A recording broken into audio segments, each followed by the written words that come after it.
Which is it that forms the basis of DNA fingerprinting.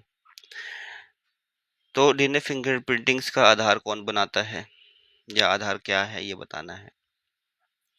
पहला option है the relative proportions of purines and pyrimidines in DNA, कि जो proportion होता है purines का और pyrimidines का डीएनए में, वो डीएनए फिंगरप्रिंटिंग्स का आधार बनाता है। तो देखो, जो बेस कंपोजिशंस है केवल उसी के बेसिस पे अगर हम देखें तो फिर नहीं हो सकता ये पॉसिबल, ठीक है। नेक्स्ट है the relative difference in the DNA occurred in blood skin saliva. अब रिलेटिव डिफरेंस जो है डीएनए में होता है, डीएनए में रिलेटिव डिफरेंस तो होएगा ही नहीं, क्योंकि ब्लड के अंदर भी सेम डीएनए है, स्किन के अंदर भी है, सलाइवा के अंदर भी है। तो रिलेटिव डिफरेंस इनमें देखना वो तो कहीं हो ही नहीं सकता है, ठीक है ना। तो सेम ही रहेगा सारे के सारे टिश्यूज में।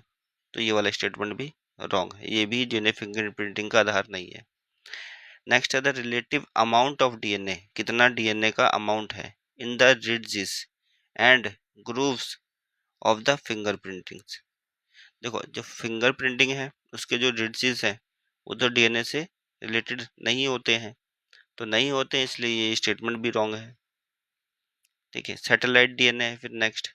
Satellite DNA occurring as highly repeated short DNA segments. अब सैटेलाइट डीएनए जो होते हैं बहुत ज़्यादा रिपीटेटिव होते हैं, छोटे छोटे डीएनए सेगमेंट्स होते हैं, ठीक है। तो यहाँ जो है यही यूज़ किया जाता है डीएनए फिंगरप्रिंटिंग में, ताकि हमें क्या मिले, पॉलीमॉर्फिज्म।